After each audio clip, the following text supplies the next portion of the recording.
आई फिक्र मत करो, पैसों का इंतजाम हो जाएगा, ठीक है? टेंशन कैसे ना लूं? तुला तर माहिती है ना कि पैसों का इंतजाम नहीं हुआ तो क्या होगा मनीषा का?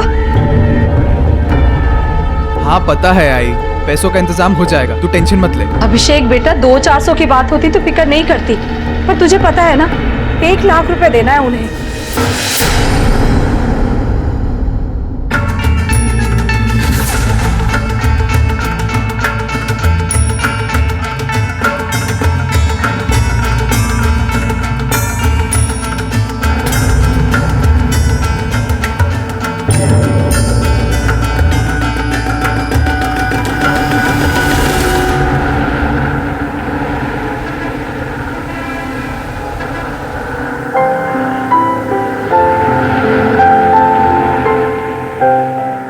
आईचा फोन होता।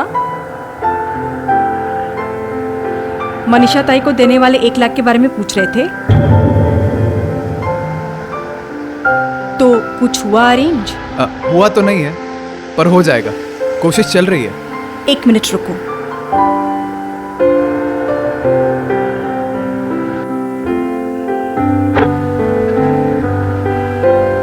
ये लो 50,000 है, बाकी का कुछ अरेंज कर लेंगे। नहीं आरती, मैं तुमसे पैसे कैसे ले सकता हूँ? ये मेरी प्रॉब्लम है, इसे मैं खुद सॉल्व करूंगा। देखो, तुम्हारी प्रॉब्लम भी तो मेरी प्रॉब्लम है ना। देखो, मैं इस बात से इनकार नहीं कर रहा हूँ, पर अभी हमारी शादी नहीं हुई है और मैं तुमसे पैसे ले लूँ? नहीं, मुझसे ये नहीं होगा। आखिर तुम्हारी बहन मेरी भी तो कुछ लगती है ना। और हाँ, ये मत सोचना कि ये पैसे मैं भूल जाऊंगी। एक बार शादी होने दो, फिर सूद समेत वापस कर लूंगी, ठीक है? लो, रख लो पैसे।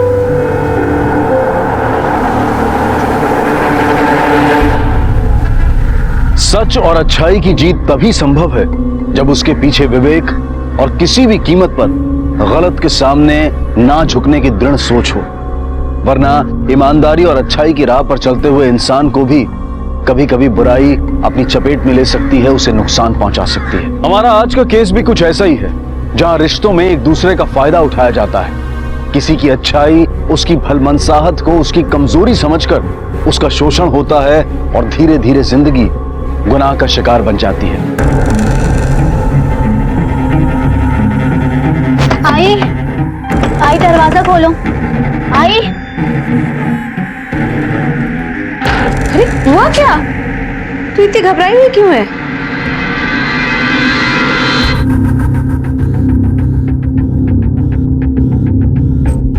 ताई, आपका जो ये देवर है ना राजन, हर रोज मेरा पीछा करता है। नल, तू क्या बोल क्या रही है तू? मैं सही बोल रही हूँ, इसकी नीयत है ना मुझे ठीक नहीं लगती है।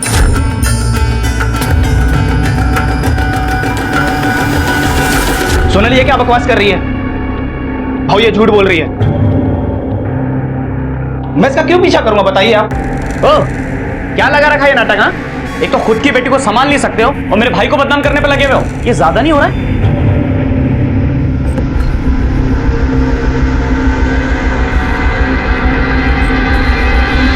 क्योंकि सारे पैसे मनीषा के इलाज के लिए लग रहे हैं, तुझे खर्चे के पैसे नहीं मिल रहे हैं, इसीलिए चिढ़ती है मनीषा से। और उस राजन को हाँ, वो राजकुमारी बचा ना झूठा इल्जाम लगाने को।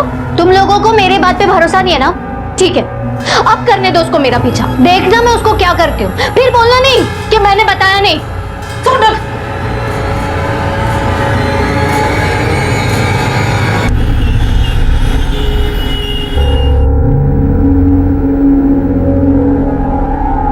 क्या हुआ? क्या सोच रहा है? यही सोच रहा हूँ आई कि तुझे सोनल पे ऐसा चिल्लाना नहीं चाहिए था। वो बड़ी हो गई, बच्ची नहीं रही। चिल्लाती नहीं तो क्या करती? मनीषा का क्या होगा सोचा है कभी? हम लड़की वाले हैं, हमें थोड़ा दब के ही रहना चाहिए। अजीत छोड़ देगा तो कितनी बदनामी होगी। आई तू कौन सी दुनिया में जी रही है? अब जमाना बदल चुका जमाने है। के बारे में मुझे मत बता, सिर्फ खाना और पहनना बदला है, रीति रिवाज आज भी वैसे ही हैं। समाज में रहना है तो उसके कायदे कानून मानने ही पड़ेंगे, समझा तू?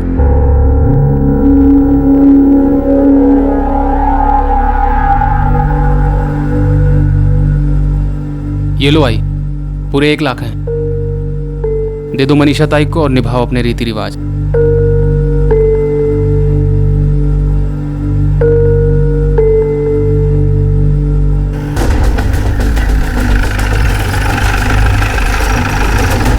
अभिषेक सुरवे। जी मैं ही हूँ अभिषेक, कहिए। तुम्हें हमारे साथ पुलिस स्टेशन चलना पड़ेगा इंक्वायरी के लिए। इंक्वायरी? साहब मेरी बात तो सुनिए। चलो चलो। लेकिन क्या किया क्या है इसने? सुनो क्या साहब, किया क्या साहब, मैंने? चलो क्या अंदर किया चल। इसने? ऐसा मत करो। क्या किया साहब? सुनो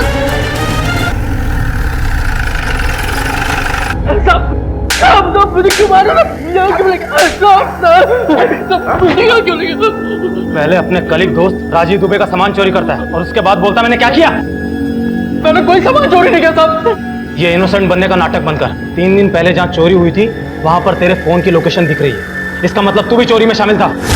सर मेरे साथ एक लड़का अभिषेक सुरवे काम करता है। उसको हमेशा पैसे की जरूरत रहती है। उसने कितनी बार उधार लिया सर। बेशक उसने लौटाया लेकिन जरूरत तो उसे हमेशा रहती है। और सिर्फ उसी को मालूम था कि मैं डिलीवरी के लिए कहाँ कहाँ जा रहा हूँ और मेरे पास क्या क्या सामान है। बोल चोरी का माल किधर है?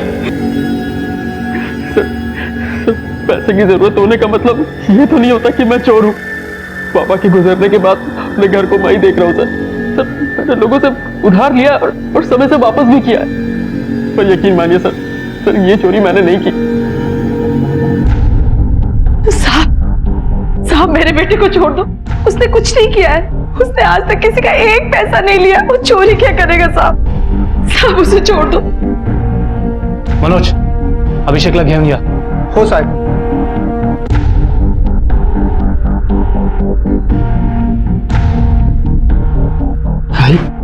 अभिषेक कैसा है तू?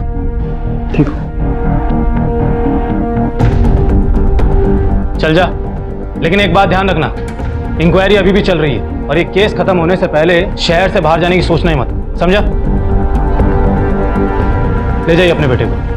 हो साहब, अच्छा खूब खूब हमारे साथ। ठीक। चल।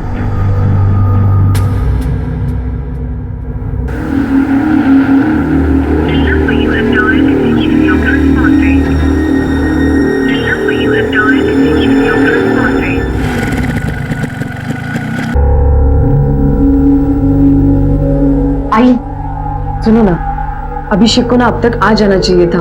मुझे तो लगता है अब हमें पुलिस कंप्लेंट कर देनी चाहिए।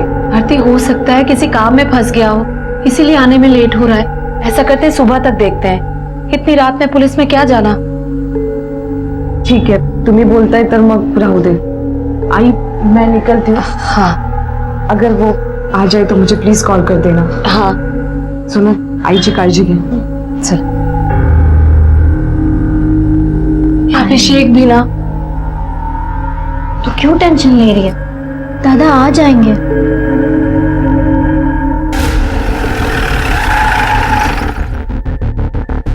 सोनल, सोनल जल्दी कर। हाय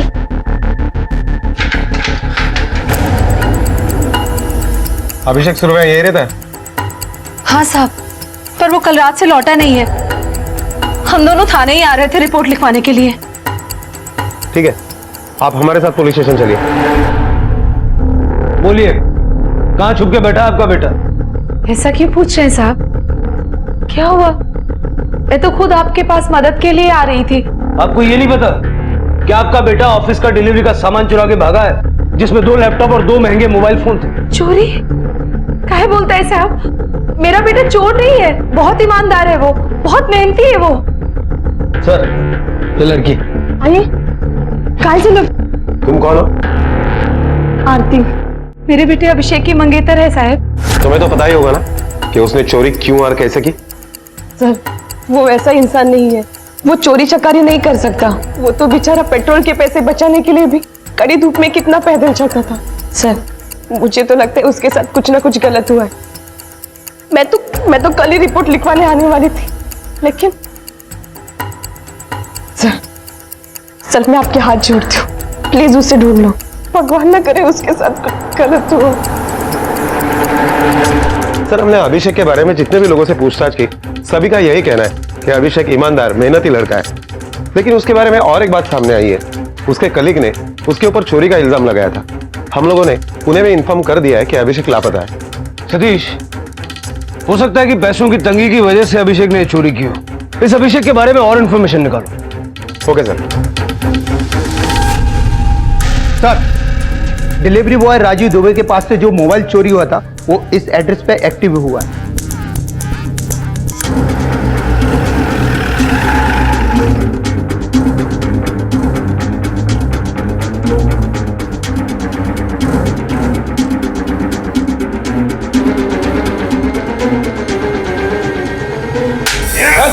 बोल। हाँ सर, मेरा सामान चोरी नहीं हुआ था, मैंने वो खुद चोर बाजार में बेचा था। अपना सामान तो चोरी करके बेचा ही, साथ में अभिषेक का सामान भी चोरी करके बेच दिया। बोल, अभिषेक और उसका सामान कहाँ है? सब मुझे जितना मालूम था मैंने आपको सच सच बता दिया सर। मुझे नहीं पता सर अभिषेक कहाँ है और उसका सामान कहाँ है सर। मैंने उसका सामान नहीं लूटा सर। सर, अभिषेक के ऊपर जो चोरी का इल्जाम लगाया गया था वो खारिज हो चुका है। उसका दोस्त राजीव ने उसके ऊपर झूठे आरोप लगाए थे। सतीश, ऐसा भी तो हो सकता है कि इस राजीव ने अभिषेक को गायब किया हो और जो सामान उसके पास था उसे बेच दिया हो। सर, इसके चांसेस बहुत कम है। क्यों? क्योंकि जिस वक्त अभिषेक गायब हुआ उस वक्त राजीव अपने गोरेगांव वाले ऑफिस में था, और अगर उसने अभिषेक को गायब किया है या उसका सामान लूटा है तो जरूर किसी और की मदद ली होगी। सर, अभी तक चोरी किए गए हुए मोबाइल्स एक्टिवेट नहीं हुए, ना ही वो लैपटॉप चोर बाजार में बेचने के लिए आया है। सतीश, वो सारे मोबाइल और लैपटॉप सर्वेलेंस पे डाल। Okay sir. सोनल, तूने चुराया ना वो 1 लाख रुपए जो अभिषेक ने मनीषा के इलाज के लिए दिए थे? शर्म नहीं आई तुझे? हाँ, बहुत क्यों चुराया तूने? आई क्या हो गया तुझे? ये क्या बोल रही है? 1 लाख तो क्या, मैंने कभी 1 रुपया नहीं उठाया इधर से। पापा, सब जानती हूँ मैं। हाँ, चुपचाप वो पैसे देती हूँ, मैं जान ले लूंगी मैं तेरी। लौटा दे वो पैसे। छोड़ दो ना, मैं छोड़ूंगी नहीं, मैं जान छोड़ दो। अच्छा ही छोड़, क्या करता है? सोनल, अंदर जा। क्या करूँ अब मैं? क्या करूँ मैं? अगर इसने पैसे नहीं लिए तो पैसे गए कहाँ? ये अभिषेक भी पता नहीं कहाँ चला गया।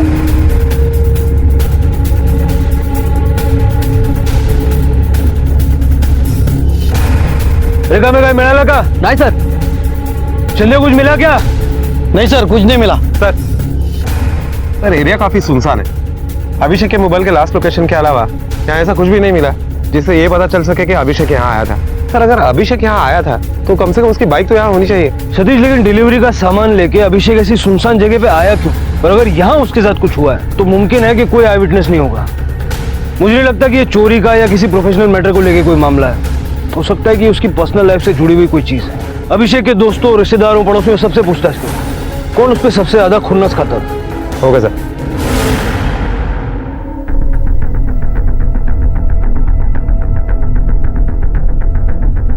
समोरच्या घरात जो अभिषेक राहतो कैसा लड़का है वो? किसी के साथ कोई झगड़ा वगैरह है उसका? वो तो बहुत शरीफ लड़का है साहब, वो किसी से झगड़ा क्यों करेगा? उसको तो 24 घंटा अपनी फैमिली के बारे में सोचने की फुर्सत ही कहाँ है। उसके फैमिली मेंबर्स कैसे हैं? मेरा मतलब है उनके आपस में कोई मनमुटाव या अनबन? नहीं साहब, लेकिन हाँ साहब, बड़ी लड़की की जो शादी हो गई थी उसके पति के साथ कुछ तो लफड़ा हुआ है। बात पुलिस तक गई थी, लेकिन क्या मैटर हुआ वो मालूम नहीं। Thank you.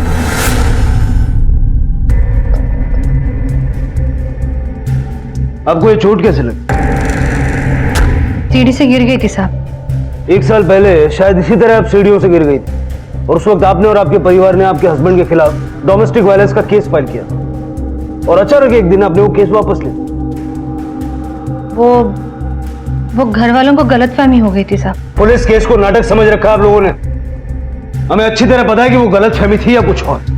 जो आदमी अपनी बीवी को पीट सकता है वो उसके भाई को भी नुकसान पहुंचा सकता है। नहीं साहब, देखो मेरा पति मेरे साथ जो कुछ भी करे साहब, वो मेरे भाई को कभी नुकसान नहीं पहुंचाएगा। मतलब तुम मानती हो कि तुम्हारे पति ने तुम्हारे साथ मारपीट की थी?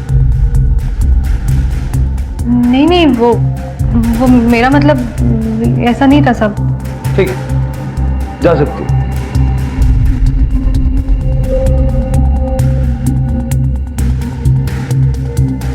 काश लोग ये समझ पाते हैं कि क्राइम को छुपाने से क्राइम खत्म नहीं होता, बल्कि और बड़ा हादसा हो सकता है।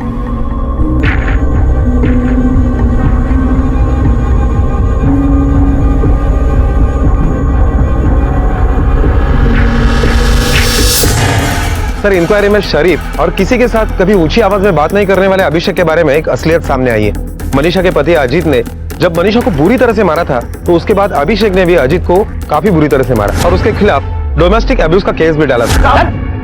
सब मेरे को काय को अंदर करे साहब, मैंने कुछ नहीं किया। तो बोला था ना। लेकिन 15 ही दिनों में घर वालों के प्रेशर में आकर अभिषेक ने वो केस पीछे ले लिया। मान लो तुम दोनों मेरी बात और केस वापस ले लो। मनीषा, ऐसे अकेले कैसे कटेगी तेरी जिंदगी? हाँ, तो अपने बारे में नहीं तो सोनल के बारे में सोच। तू ऐसे शादी तोड़ के बैठ जाएगी, कौन करेगा उससे शादी? इसका मतलब हो सकता है कि अजीत ने बदला लेने के लिए अभिषेक को गायब किया। इस अजीत की पूरी हिस्ट्री निकाल, कौन है, क्या करता है, किससे मिलता है और अभिषेक के गायब होने के वक्त ये कहाँ था, सारी डिटेल्स निकाल। Okay sir. अभिषेक एक आदर्श इंसान, भाई और बेटा जो अपने घर में अकेला कमाने वाला था, जिसके बारे में सबकी राय बहुत अच्छी थी, 4 दिनों से लापता था। उसके साथ कब, क्या और क्यों हुआ था इसकी तस्वीर साफ नहीं थी, क्योंकि कोई भी चश्मदीद गवाह नहीं था। अभिषेक का जीजा अजीत संदिग्ध था। दरअसल पुलिस को उसके पूरे परिवार पर शक था, क्योंकि हालात भी इस तरफ इशारा कर रहे थे। आई कहना सब मेरे को नहीं मालूम सब अभिषेक के साथ क्या हुआ। मेरे को ये भी नहीं पता उस दिन वो कहाँ गया और क्या कर रहा था। अच्छा, फिर 9 तारीख की दोपहर को 3 बजे तेरा और तेरे भाई का मोबाइल का लोकेशन बांद्रा कुर्ला कॉम्प्लेक्स का क्यों है? मैं बताता हूँ। अभिषेक ने तुझे जेल भिजवाया था और इस बात का बदला लेने के लिए तुम दोनों वहां गए थे। क्या किया अभिषेक के साथ? जिंदा या मार डाला? साहब मैंने अभिषेक के साथ कुछ नहीं किया साहब, आई शपथ। और उस तरफ तो हम दोनों भाइयों का अक्सर आना जाना लगा रहता है, क्योंकि जिस फैक्ट्री में हम दोनों काम करते हैं उसका एक ऑफिस उधर भी है साहब। सर,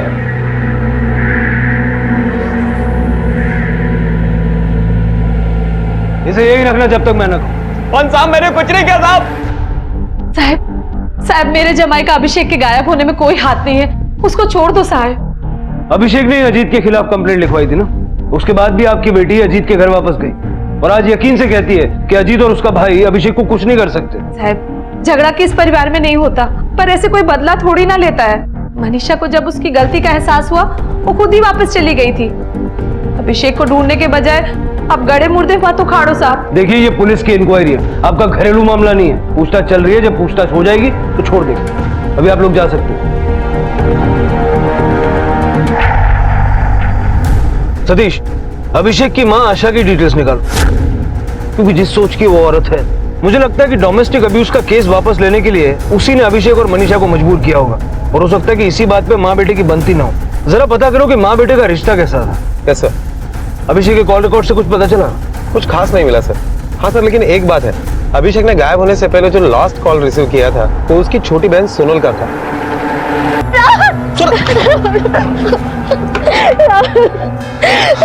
कौन था वो?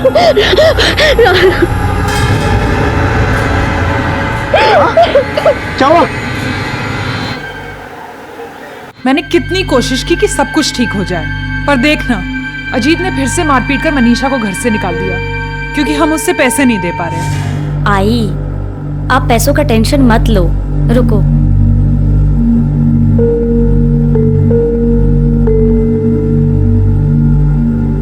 आई, ये लो, रख लो पैसे। आरती? आई, ये पैसे मैं तो अभिषेक को ही देने वाली थी। आप लोग मेरे भी तो कुछ लगते हो। तूने इतना हमारे बारे में सोचा, यही बहुत है। पर ये पैसे मैं नहीं ले सकती। मैं भी तो इस घर का हिस्सा बनने वाली हूँ और अभिषेक जब तक नहीं आता तब तक आप मेरी जिम्मेदारी हो। और उसे भी तो बुरा लगेगा कि उसके पीछे मैंने आप लोगों का ख्याल नहीं रखा। प्लीज आई, ये पैसे मनीषा ताई को दे दो, उन्हें इन पैसों की सबसे ज्यादा जरूरत है। मैं कितनी नसीबवान हूँ कि मुझे तेरी जैसी बहू मिली। बस अब मेरा बेटा भी सही सलामत घर आ जाए। आई, आ जाएगा, आप मत टेंशन लो।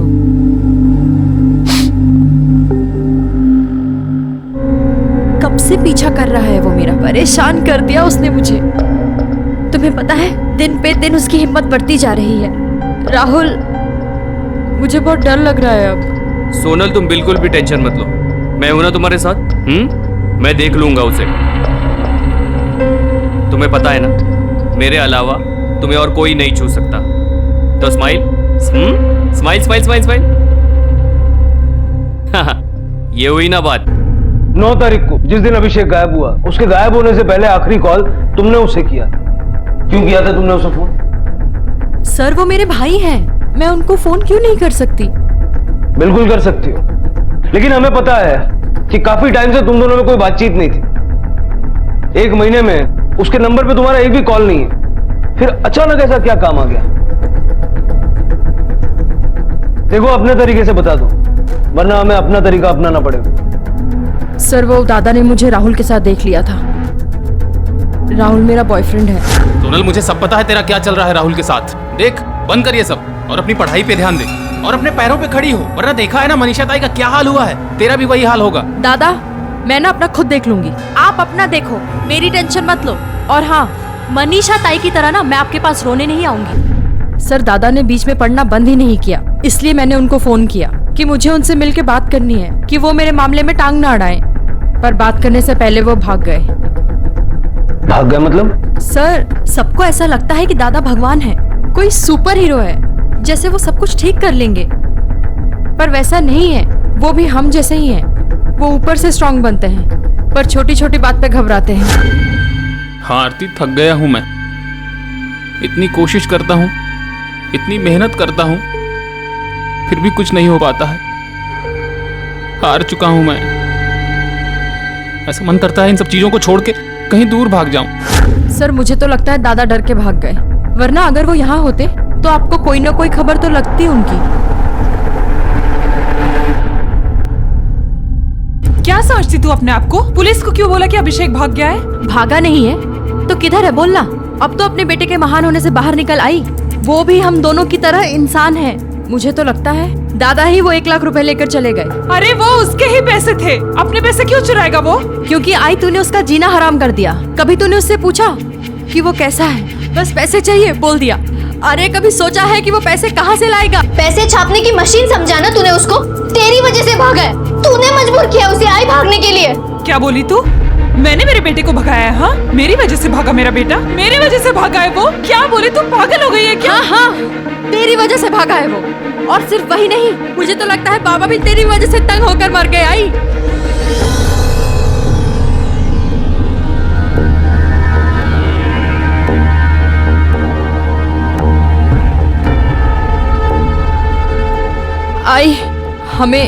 आई मुझे माफ कर दे, वो मैंने गुस्से में बस बोल दिया। आई तो सुन रही है ना? सोनल तू जा यहाँ से, माफ कर देना।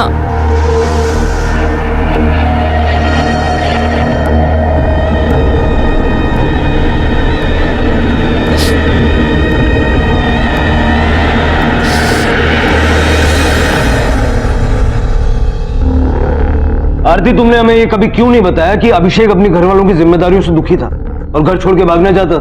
सर वो तो दुख में आदमी ऐसी बातें बोल देता है, इसका मतलब ये नहीं है कि अभिषेक भागना चाहता था। मुझे यकीन है सर, अभिषेक कमजोर लोगों में से नहीं है जो भाग जाए। सर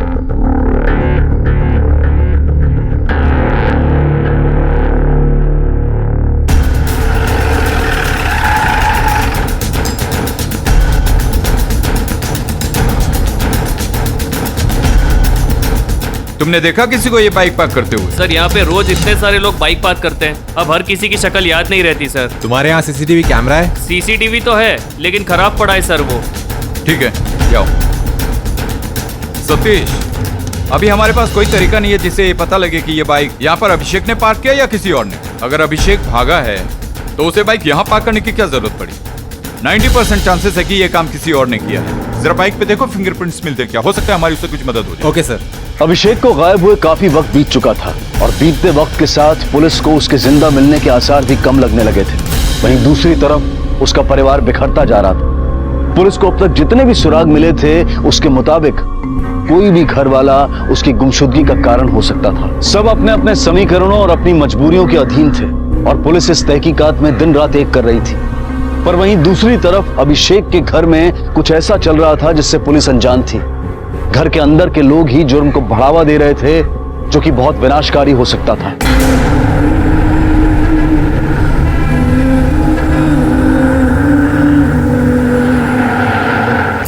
सर, सोनल, मनीषा और उनकी मां, इन तीनों में से किसी की भी मोबाइल का लोकेशन अभिषेक के लास्ट लोकेशन से नहीं मैच कर रहा है। सर, बांद्रा कुर्ला कॉम्प्लेक्स में एक डेड बॉडी मिली है। बांद्रा कुर्ला कॉम्प्लेक्स?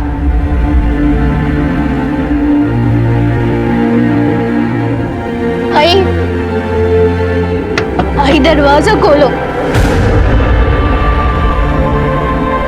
सोनल,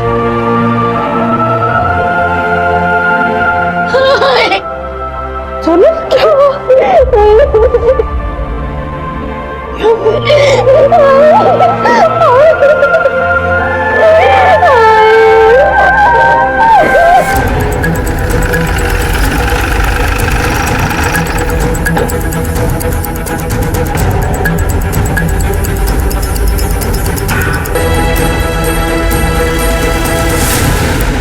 सतीश, 4 दिन पहले अभिषेक का लास्ट लोकेशन वहां था। उसकी बॉडी को देख के लगता है कि उसको मर के काफी दिन हो चुके हैं। सर मुझे तो लगता है कि ये अभिषेक की डेड बॉडी है। बॉडी को पोस्टमार्टम के लिए भेजो और अभिषेक की फैमिली को शिनाख्त के लिए बुलाओ। Okay sir.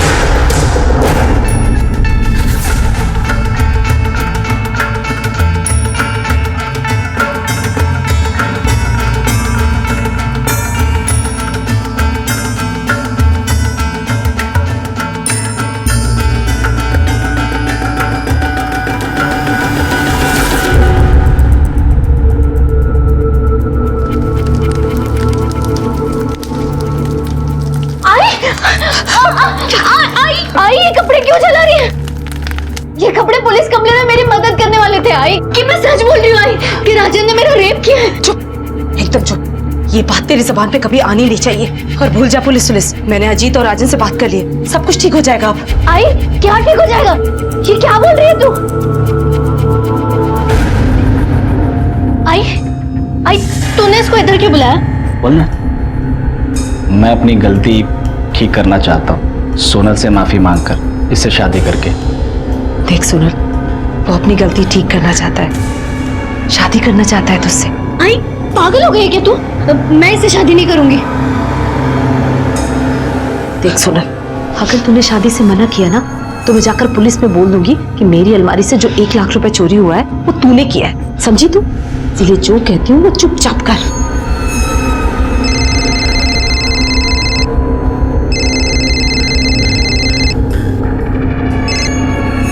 हेलो,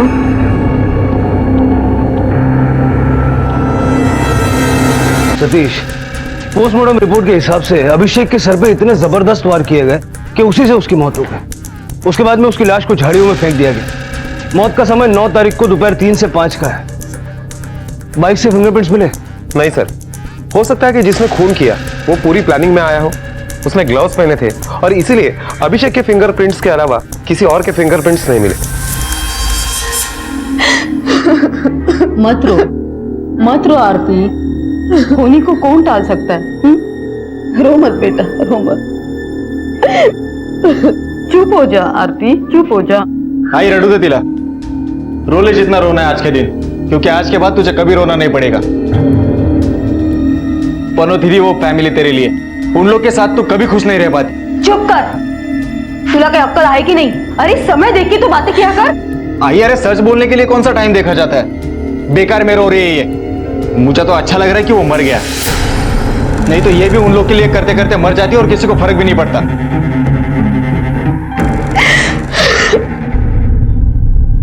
आई तो सोनल की शादी राजन से क्यों करवाना चाहती है? तू जानती नहीं है क्या कि वो 2 भाई कैसे हैं? क्यों? उससे शादी नहीं करेगी तो कोई और रिश्ता है क्या तेरे पास? कौन करेगा ऐसी लड़की से शादी जिसका बलात्कार हो चुका हो? और पता है ना, बिना मर्द की औरत पर लोग कैसे चील कौओं की तरह नजर गड़ाए रखते हैं।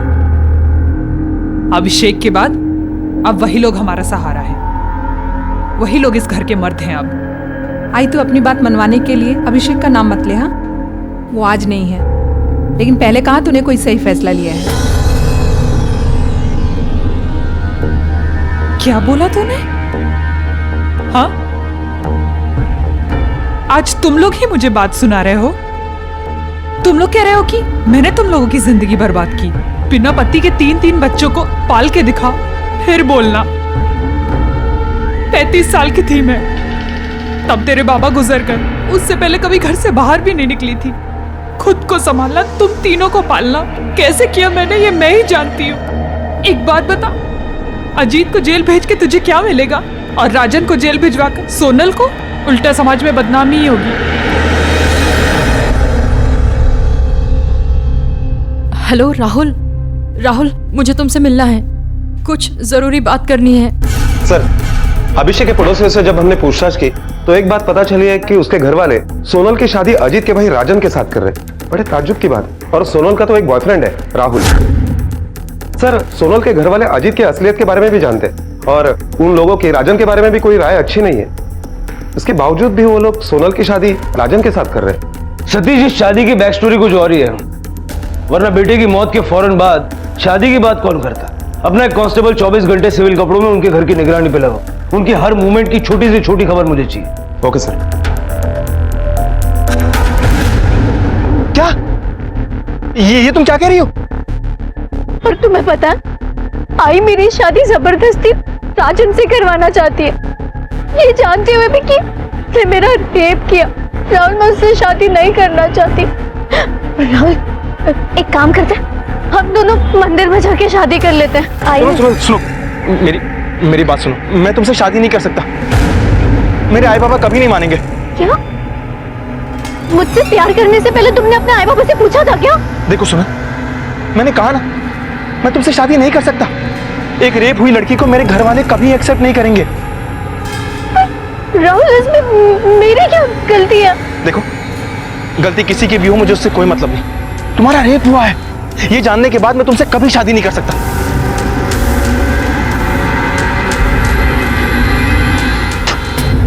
घिन आ रही है मुझे तुम पे। अब तुम क्या? मैं ही तुमसे शादी नहीं करूंगी।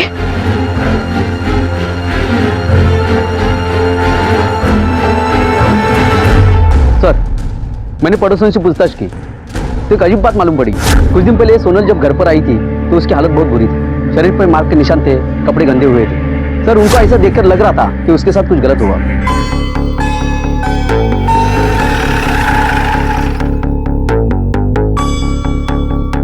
देखिए, क्या तुम्हें अब भी नहीं लगता कि हमें सब कुछ सच बता देना चाहिए? हमें सब कुछ सच पता चल गया है। सोनल और राजन की शादी हो रही है। अचानक शादी करने का फैसला, जबकि अभी अभी भाई की मौत हुई है।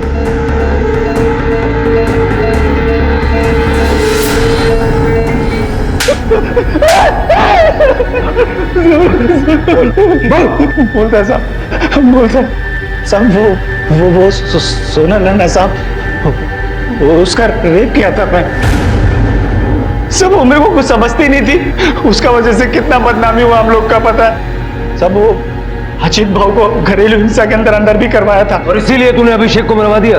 नहीं साहब, नहीं साहब, मैंने नहीं मारा साहब। हर शपथ मैंने नहीं मारा साहब। आरती के भाई ने अभिषेक को मारा होगा साहब। वो नहीं चाहता था कि उसकी शादी उसके घर में हो और घर की सारी जिम्मेदारी वो उठाए। क्या कर रहे हो? देख, दूर रह मेरी बहन से, अपना प्यार अपने पास रख। मैं उसको तेरी पनौती फैमिली के दुख दूर करने के लिए बर्बाद नहीं होने दूंगा। प्यार से समझा रहा हूं, समझ जा, वरना तू सोच भी नहीं सकता मैं तेरा क्या हाल करूंगा। साहब, मैं बता दो साहब, मैंने नहीं मारा अभिषेक को साहब। साहब, मैं चाहता था कि उसकी शादी मेरी बहन के साथ ना हो, पर वो अभिषेक की वजह से नहीं साहब। साहब, अभिषेक तो अच्छा लड़का था, मेरे को पसंद था वो, पर साहब उसकी फैमिली, वो उस पे जिम्मेदारी थोप के उसको बर्बाद कर दी थी साहब। और मैं नहीं चाहता था कि मेरे बहन के साथ भी वही हो। आई शपथ, मैंने नहीं मारा अभिषेक को।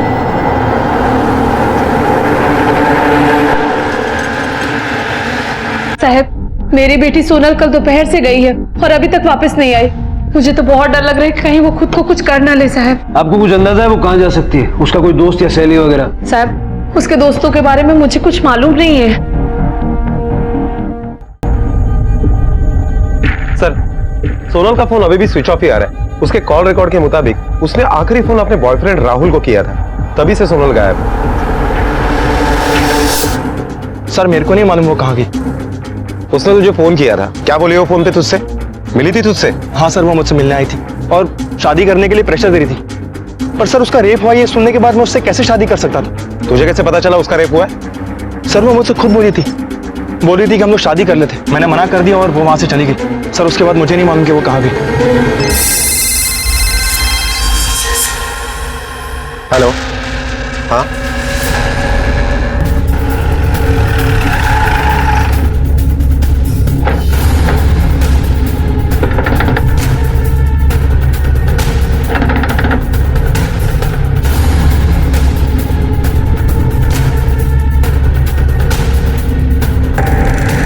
कहाँ थी तुम? और तुम्हारा फोन क्यों स्विच ऑफ आ रहा था सोनल? सर, मैंने फोन जानबूझ के बंद किया था, इधर उधर भटक रही थी। राहुल ने मुझे धोखा दिया सर, कुछ समझ ही नहीं आ रहा था कि मैं क्या करूं। मन तो किया कि मर जाऊं, लेकिन हिम्मत ही नहीं हुई, इसलिए घर वापस आ गई। अभिषेक के लापता होने का राज उसकी लाश मिलने के साथ खत्म हो गया, लेकिन एक नया सवाल खड़ा हो गया कि अभिषेक का कत्ल किसने और क्यों किया, जिसका पुलिस के पास अभी कोई जवाब नहीं था। वहीं दूसरी तरफ अभिषेक के परिवार में होने वाली हरकतें आम नहीं थी। राजन सोनल के बलात्कार के जुर्म में पुलिस कस्टडी में था। मनीषा ने तलाक लेने का फैसला कर लिया था। राहुल सोनल को छोड़कर जा चुका था और अभिषेक का खून जिस सफाई से किया गया था उसे भेदना मुश्किल हो रहा था। और तभी पुलिस के हाथ एक ऐसा सुराग लगा जो इस केस में अहम साबित हुआ। सर अभिषेक के पास से जो 2 लैपटॉप चोरी हुए थे उसमें से एक लैपटॉप ऑनलाइन वेबसाइट पर रजिस्टर हुआ। ये लैपटॉप तुझे कहाँ मिला? सर मिला नहीं है, मैंने खरीदा है। कहाँ से खरीदा? MG रोड पे अपना इलेक्ट्रॉनिक शॉप है ना, वहीं से। सुनिए, ये लैपटॉप तुम्हारे दुकान से बेचा गया था? 1 मिनट चेक करता हूँ सर।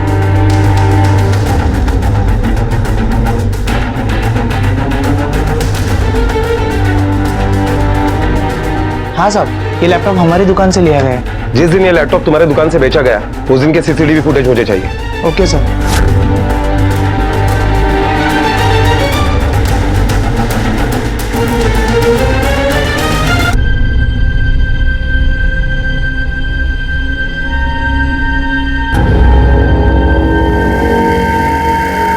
सर, सोनल ने मुझे बताया था कि अभिषेक को एक बार चोरी के इल्जाम में पुलिस उठा के लेके गई थी। मेरे घर वालों ने भी मुझे पैसा देना बंद कर दिए थे और सट्टेबाजी में भी मैं बहुत पैसे हार गया था।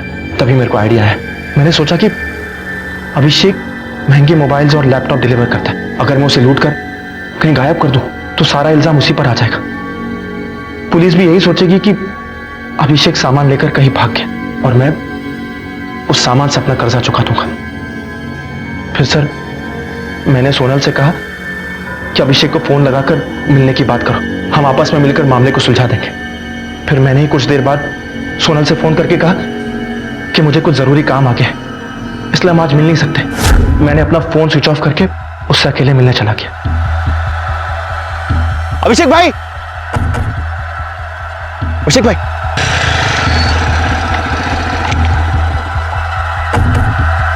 तू यहाँ क्या कर रहा है? सोनल ने तो कहा था तू आज मिल नहीं सकता। हाँ, वो कुछ काम आ गया था, कैंसिल हो गया तो हम लोग यहाँ आपसे मिलने आ गए। सोनल कहाँ है? वो वहाँ गाड़ी में वेट कर रही है, आइए।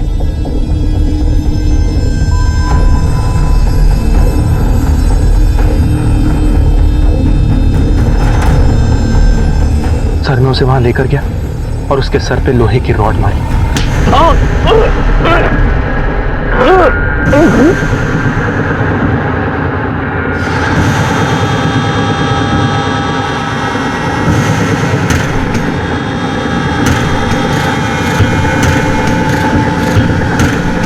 और फिर उसकी बॉडी को वहीं झाड़ी में फेंक दिया और सामान अपने साथ लेके भाग गया। फिर मैंने उसकी बाइक वहां पार्किंग में लगाई। तुम्हारी ऐसी वाहियात वजह से एक मासूम इंसान की जान गई। पैसों की जरूरत अभिषेक को तुमसे कहीं ज्यादा थी, लेकिन उसने तुम्हारी तरह गलत रास्ता नहीं चुना। अपने परिवार के प्रति रक्षात्मक होना सही है, लेकिन किसी गलत चीज को सही मानकर उसे बढ़ावा देना जुर्म को न्योता देने जैसा है। और यही हो रहा था आशा की तमाम कोशिशों में, जिसकी वजह से अभिषेक पिसता रहा। एक बेहतर और संपन्न जिंदगी के सपने देखने में कोई बुराई नहीं है, लेकिन उसकी नींव अपनी मेहनत और काबिलियत पर खड़ी होनी चाहिए, वरना लोग फायदा उठाने से नहीं चूकेंगे, जो कि सोनल के साथ हुआ। किसी के प्यार में उसकी मदद करना गलत नहीं है, लेकिन उसे सही सलाह देना भी बहुत जरूरी है, जो कि आरती ने नहीं किया। राजन को सोनल के बलात्कार और राहुल को अभिषेक के कत्ल और चोरी के लिए गिरफ्तार किया गया है। दोनों इस वक्त जुडिशियल कस्टडी में हैं और पुलिस चार्जशीट फाइल करने की तैयारी कर रही है। अपनों के लिए प्यार की जिम्मेदारी निभाना सिर्फ उनकी हर बात को मानना नहीं होता है, बल्कि सच का साथ देकर उन्हें सही और गलत का फर्क समझाना भी जरूरी होता है। इसी विचार के साथ अब मैं अनूप सोनी आपसे विदा लेता हूं। फिर मुलाकात होगी अगले एपिसोड में एक और चौंका देने वाले केस के साथ। तब तक अपना और अपने परिवार का ख्याल रखें और देखते रहें क्राइम पेट्रोल डायल 100। सबक एक को सीख हम सबको। जय हिंद।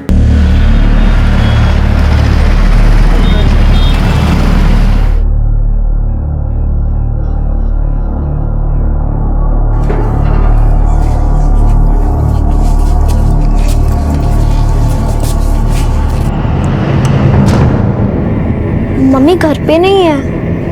कहाँ गई मम्मी? तू रुक, मैं शीला आंटी से चाबी लेके आती हूँ। आप जिस नंबर को डायल कर रहे हैं वो इस समय स्विच ऑफ है। मम्मी का नंबर ऑफ आ रहा है। पापा को लगाओ ना दी। हाँ। एक सेकंड। हेलो। हेलो पापा। एक मिनट रुको। एक्सक्यूज मी सर, एक मिनट। कितनी बार समझाया है काम के टाइम पे फोन मत किया करो। सॉरी पापा। जल्दी बोलो क्या है। पापा 3 घंटे हो गए, मम्मी घर पे नहीं आई है और उनका फोन भी बंद आ रहा है। आ जाएगी तुम्हारी मम्मी, कहीं गई नहीं है, ठीक है? अब दोबारा काम के टाइम पे फोन मत करना। चलो फोन रखो।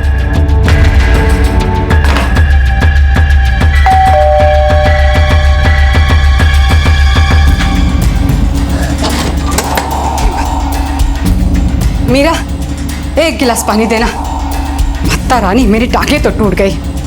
तेरी माँ किधर गई? दादी, वो जब से हम स्कूल से आए मम्मी घर पे नहीं है। जा, तू मेरे लिए पानी लेके आ जा।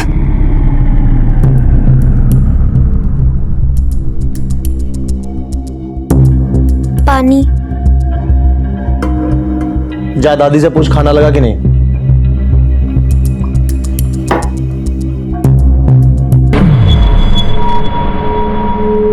रिश्ते अजीब होते हैं। जब से इंसानी दुनिया अस्तित्व में आई है तब से न जाने कितने लेखक, कवि, दार्शनिक और मनोवैज्ञानिक रिश्तों के रहस्य को सुलझाने में लगे हैं। लेकिन हर रिश्ते की अपनी एक कहानी, हर एक का अपना सच, अपना रहस्य। जयपुर के एक परिवार के बच्चे परेशान थे। उनकी माँ जो अक्सर घर पर रहा करती थी गायब थी, लेकिन इस बात की ना तो उनके पिता को कोई परवाह थी और ना ही बच्चियों की दादी को। बच्चियां छोटी थी, वो करती भी तो क्या करती, पर आखिर में उन्होंने अपनी नानी को फोन किया। साहब, ये मेरी बेटी मनोरमा है। मेरी नातिन ने मुझे फोन करके बताया कि उसकी मम्मी दोपहर से घर नहीं लौटी। उसका फोन भी बंद आ रहा है, पता नहीं कहाँ चली गई। मेरे दामाद को तो इतनी भी फिक्र नहीं है कि वो थाने में आकर रिपोर्ट भी लिखवा दे। क्यों? आपकी बेटी और आपके दामाद के बीच कोई प्रॉब्लम? मेरा दामाद उसको बहुत परेशान करता है साहब, बहुत बेइज्जती करता है उसकी। उस बुढ़िया की हिम्मत कैसे हुई मुझ पर इतना घटिया इल्जाम लगाने की? मेरी बेटियों का दिमाग खराब करती है औरत। कलमुई, मेरी बहू माँ के पेट से झूठ बोलना सीख के आई है। पर यह बात तो सच है कि आपकी बहू घर नहीं लौटी। आपने आकर शिकायत दर्ज करवाई ना इन्होंने। मैं बताता हूँ सर, कहाँ गई है वो। हीरोइन बनने के चक्कर में भागी है, और ये पहली बार नहीं हुआ है, इसके पहले भी भाग चुकी है, बेटियों के पैदा होने से पहले।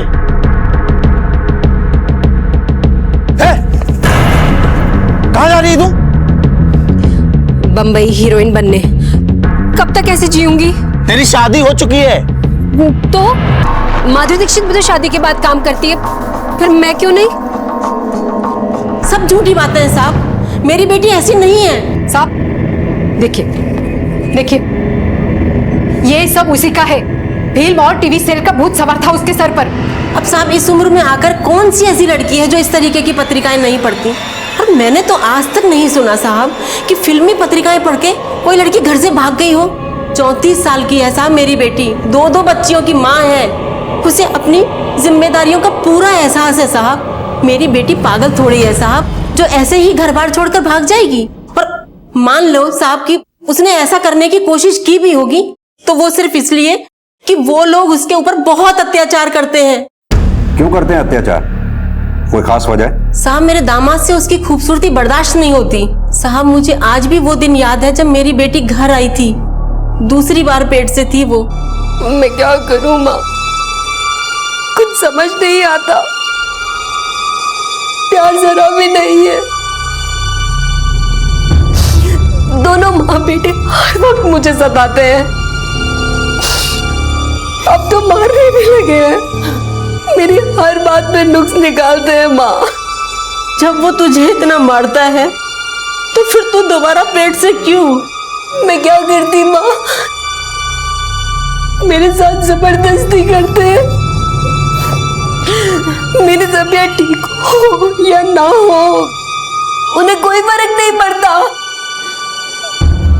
मैं हो गई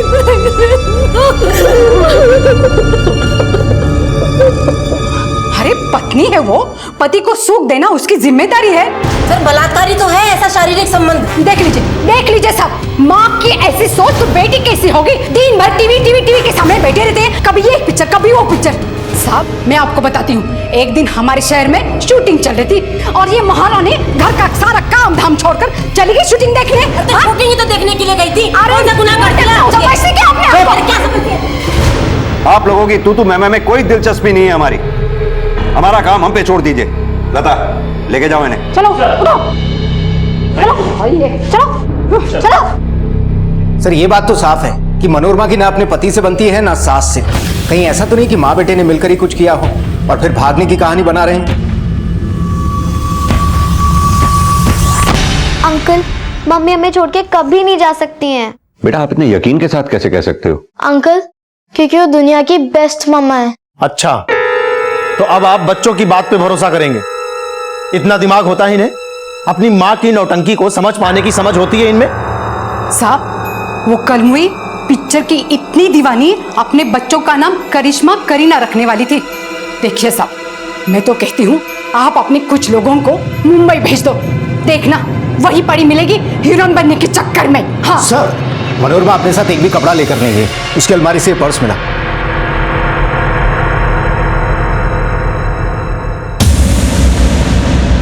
ये घर खर्चे के लिए पैसे हैं, मैं देता था उसको। अजीब बात नहीं है, आपकी बीवी मनोरमा घर छोड़ के गई और पैसे नहीं लेके गई। लगता है आप दोनों कुछ छुपा रहे हैं हमसे, लेकिन हमें सच पता करने में ज्यादा देर नहीं लगेगी।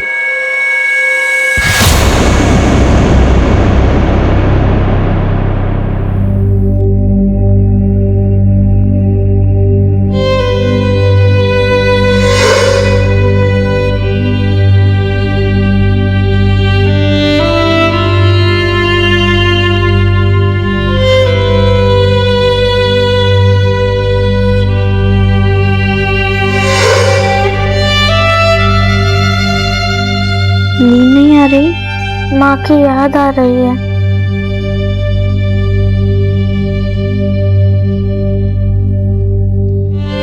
दीदी क्या पापा ने सच में कुछ किया होगा मम्मी को? अरे मनोरमा की सास तो झूठ बोल रही है सर। मनोरमा तो अपनी बेटियों को कलेजे से लगा के रखती थी। मनोरमा अगर अपनी बेटियों के लिए कुछ करती तो उसका पति हमेशा लड़ने को तैयार। सर मनोरमा के पड़ोसियों की बातों से ये तो साफ है कि सतीश बहुत ही शॉर्ट टेम्पर्ड है। पति पत्नी में अक्सर झगड़ा हुआ करता था। लेकिन भरत इस वजह से मनोरमा घर छोड़कर नहीं जा सकती। लोगों का मानना है कि वो अपनी बच्चियों मीरा और माला से बहुत प्यार करती थी। उन बच्चियों को छोड़कर वो कैसे जा सकती है? सर मनोरमा के कॉल डिटेल्स आ गए। मैंने चेक किया, मनोरमा के कॉल रिकॉर्ड्स में किसी भी अननोन नंबर पे कोई कॉल नहीं है पिछले 2-3 हफ्ते में। अगर मनोरमा हीरोइन बनने गई है तो उसने मुंबई में किसी न किसी से तो कांटेक्ट किया होता। उसके फोन रिकॉर्ड्स में मुंबई का कोई नंबर नहीं है। नहीं सर। भरत ये मनोरमा के फोन की लास्ट लोकेशन क्या है? सर 2 मार्च को दोपहर 1 बजे फोन ऑफ हुआ, तब फोन की लोकेशन थी शिवनगर। सर यहीं पर तो सतीश का ऑफिस है। बोल, सच सच बोलो। अरे साहब आप लोग क्यों मेरे पीछे पड़े? मैंने कितनी बार कहा कि 2 तारीख को ऑफिस जाने से पहले आखिरी बार मैं अपनी बीवी से मिला। उसके बाद ना मेरी उससे कोई फोन पे बात हुई और ना ही मैं उससे मिला हूं। तो फिर मनोरमा के फोन की लास्ट लोकेशन तेरे ऑफिस के पास कैसे थी? साहब उस एरिया में सिर्फ मेरा ही ऑफिस थोड़ी है, कहीं होगी किसी से मिलने। तुम और तुम्हारा बेटा क्या कांड किया है तुम दोनों ने मिलकर? नहीं बता दो वरना इधर तुम पिटोगी और उधर वो। माता रानी की कसम साहब वो कहाँ भाग गई कल में हमें नहीं पता साहब। घर में थी तभी मुसीबत और भाग गई तो भी आफत। पता नहीं साहब हमें सब। तू इतने यकीन के साथ कैसे कह सकता है कि मनोरमा भाग गई? ना वो पैसे लेके गई, ना वो कपड़े लेके गई, ना किसी ने उसको बस स्टैंड पे देखा, ना ही रेलवे स्टेशन पे देखा और ना ही उसने कोई टैक्सी हायर की। वो चालाक औरत है, पूरी प्लानिंग के साथ भागी है। हमें तो सारी प्लानिंग तेरी लगती है। हो सकता है तूने उसे ऑफिस में बुलाया और वहीं से उसे गायब कर दिया हो। सैनी सर इसकी तब तक खातिरदारी करो जब तक ये सच ना बोले। सर अरे साहब यकीन करो हमारा। अरे ये सतीश और सरस्वती के फोन रिकॉर्ड्स निकलवाओ। पता करो पिछले 1 महीने में इन्होंने किस किस से बातें की। मुझे नहीं लगता ये सिर्फ एक मिसिंग केस है, जरूर इसके पीछे कोई साजिश है। एक तरफ पुलिस को शक होने लगा था कि जो नजर आ रहा है इस केस में सच उतना ही नहीं है। सच की बहुत सी परतें अभी खुलनी बाकी थी। बहुत सारे राज छिपे थे मनोरमा के गायब होने में। मनोरमा और उसके पति का रिश्ता एक ऐसी अनबुझ पहेली बन चुका था जिसे पुलिस सुलझा ही नहीं पा रही थी।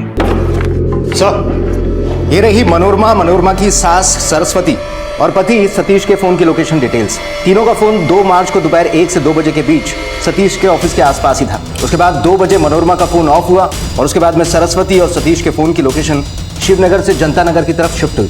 भरत, कहीं ऐसा तो नहीं इन्होंने मनोरमा को सतीश के ऑफिस में बुलाकर उसके साथ कुछ किया हो और फिर उसकी लाश को जनता नगर के पास कहीं छुपा दिया हो? हेलो, क्या? ठीक है, हम आते हैं। सर, सरस्वती का फोन था। मीरा और माला दोनों गायब हैं। साहब, स्कूल 1 बजे छूटता है, दोनों 1:30 बजे तक घर आ जाती है। अब 4 बज गए।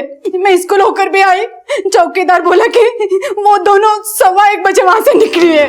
सर, निर्माण नगर थाने से ये फैक्स आया है। वहाँ पे सतीश और सरस्वती के खिलाफ प्रॉपर्टी की जालसाजी का केस दर्ज हुआ है और वारंट भी इशू हुआ है। सर, यही वो आदमी जो अपने गुंडे लेकर आया और हमारा सामान बाहर फेंकने लगा। बाहर करो सबको, फ्लैट्स पे कब्जा करके बैठे। निकालो, जल्दी भगाओ। देखो, अगर तुमने अपने आदमियों को नहीं रोका ना तो हम लोग पुलिस के पास जाएंगे। चोर पुलिस को बुलाने की बात कर रहे हैं? तुझे थाने चलना है ना? वाह, हो रही मेरी गाड़ी, चला। वाह, ये लोग झूठ बोल रहे हैं साहब। ये सभी फ्लैट्स मेरे नाम से रजिस्टर्ड है। मैं दुबई में रहता हूँ। यहाँ इन्वेस्टमेंट के लिए 4 फ्लैट्स मैंने खरीद लिए थे और ये लोग उसमें घुसकर बैठे। हम लोग का चोर चुके हैं। खून पसीने की कमाई से खरीदे हमने वो फ्लैट। देखिए, शांत हो जाइए।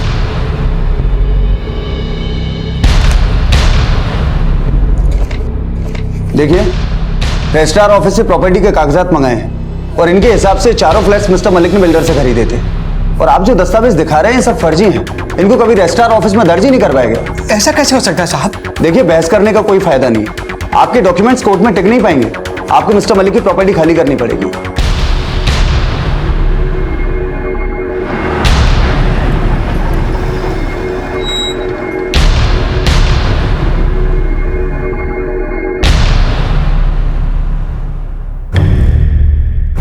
हे भगवान, शनि का फेरा पड़ गया क्या? और एक मुसीबत। साहब, कौन सा फ्लैट? हमने किसी को धोखे से फ्लैट नहीं बेचा है। सतीश, तुम प्रॉपर्टी का बिजनेस करते हो ना? और गायत्री हाउसिंग सोसाइटी के फ्लैट बेचने का काम भी तुम करते थे। हाँ साहब, करता हूँ, लेकिन हमने धोखे से किसी को फ्लैट नहीं बेचा है। देखिए साहब, मेरा बेटा 12 साल से इस लाइन में काम करता है। आज तक किसी ने उंगली तक नहीं उठाई इसकी तरफ। ये सब उस कन्वोई का काम है। हाँ, इल्जाम लगा रहे हैं साहब वो मेरी बेटी पर। चौका चूल्हे से बाहर तो उसे कभी निकलने नहीं दिया। वो प्रॉपर्टी के इस कारोबार को कहाँ समझेगी? अगर जलसाजी आपकी बहू ने की है तो डॉक्यूमेंट्स पर आप दोनों के साइन क्यों है? ये सब उसने धोखाधड़ी से किया है। 2 मार्च को 1 से 2 बजे के बीच मनोरमा के फोन की लास्ट लोकेशन थी सतीश के ऑफिस का एरिया। उसी दौरान सतीश और उसकी मां सरस्वती भी वहीं थे, जिसके बाद दोनों मां बेटे जनता नगर गए। और सर, उससे ठीक 1 दिन पहले यानी 1 मार्च को सतीश और उसकी मां के नाम से मिस्टर मलिक के फ्लैट्स 4 अलग अलग फैमिलीज को बेचे गए, फर्जी कागजात बनाकर। सर, 2 मार्च को मनोरमा गायब हुई और 15 मार्च को बेटियां। कहीं ऐसा तो नहीं 1 मार्च को सतीश ने जो फ्रॉड किया था उसकी भनक मनोरमा को लग गई हो और अगले ही दिन 2 मार्च को मनोरमा ने सतीश के ऑफिस जाकर सतीश और उसकी मां सरस्वती से बहस की हो, जिसके बाद पकड़े जाने के डर से सतीश और उसकी मां सरस्वती ने मनोरमा के साथ कुछ कर दिया हो। उसके बाद में दोनों बेटियों को मालूम हो गया हो कि उनकी मां के साथ में क्या हुआ, तो उन्होंने दोनों बेटियों को गायब कर दिया। लेकिन सर, सतीश और सरस्वती तो इस बात से ही इनकार कर रहे हैं कि उन्होंने किसी के साथ में धोखाधड़ी की है। एक तरीका है हमारे पास ये पता करने का कि फ्लैट्स बेचे किसने। चलो। अरे साहब, रोज रोज क्यों पुलिस स्टेशन लेकर आते हैं? कितनी बार कहूं, हमने कुछ नहीं किया है साहब।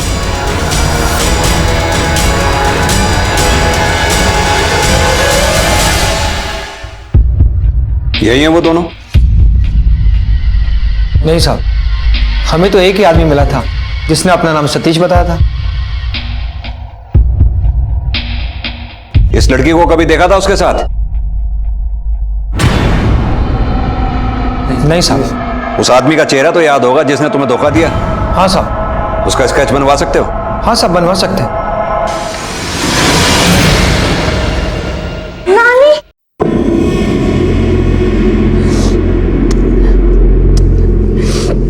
कहाँ चली गई थी तुम दोनों? नानी, वो हम मम्मी को ढूंढने चले गए थे। पापा और दादी ने मम्मी का सामान बाहर फेंक दिया था और दादी कह रही थी कि वो हमारे लिए नई मम्मी लाएंगी। नई मम्मी? बेटा आप लोगों ने देखा है नई मम्मी को? नहीं अंकल। ठीक है श्यामा जी, बच्चों को आप ले जा सकती हैं।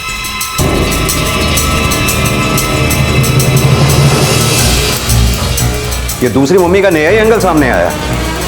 पता करो ये बात गुस्से में कही गई थी या बाकी इन लोगों की कोई प्लानिंग थी।